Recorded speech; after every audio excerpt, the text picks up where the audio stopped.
Hello, ito na naman tayo. Ito, nabili tayo ng Max Glue, tig-isang box. May 1.5, may 1 litro, tsaka yung pinakamaliit niya.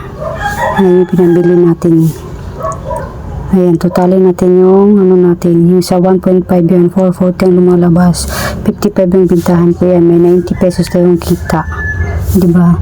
Tapos, hindi dito naman tayo sa 1 litro. Ayan, 420 ang kita din. Ayan, 70 pesos ang ating tubo. Tapos, sa pinakamaliit naman, 24 times 20.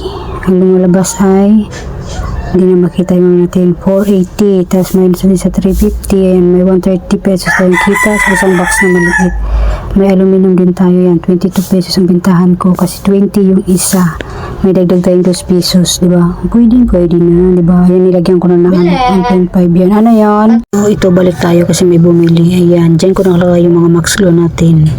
Yung tatlong klaseng Max Glue na 1 litro, 1.5, tsaka yung pinakamaliit. Ayan, yung 1.5. And then ito yung 1 litro, tsaka yung pinakamaliit. Titingnan natin at bubuksan natin yung box para makita natin yung 1 litro. Ayan, nahirapan yung bukas. Ito yung maliliit natin na Max Glue na 20 pesos ang bintahan ko dito sa ating tindahan. Tapos 24 na piraso yan. Tapos ito yung 1 liter, 12 na piraso. Tapos 1.5 yun doon. 8 pesos lang, 8 pesos tuloy. At ito, naglinis tayo ng ref. Tinanggal ko muna yung anong tawag nito, yung goma sa ref.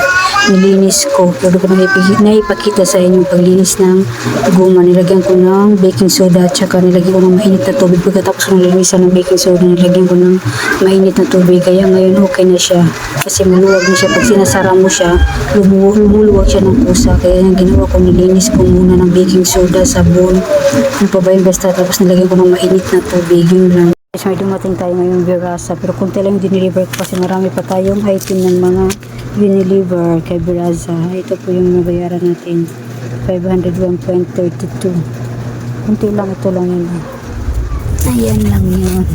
Kasi ang dami pa nating mga item na galing kay Birasa or Unilever. Ito, pork shrimp, 8 pesos bintahan ko dyan. 6 na piraso lang to. Kasi marami pa naman doon. Kumuha lang ako para hindi mano yung apps ko.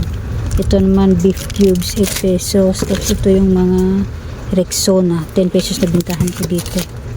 Ito yung Rexona natin, 10 pesos. Tapos may dab tayo na shampoo na 8 pesos. Tapos ito, soy powder na violet. Ano to, 1 dosena. Ito lang, di ba? 501 ako, napakakunti lang, no? Ay lang yung 501 nila. Grabe. Dati marami nang mabibili sa 501 yun. Kunti na lang. Ito lang.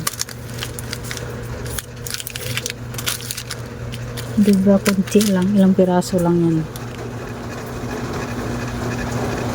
Yun lang ang ating galing kay Birasa sa Unilever product.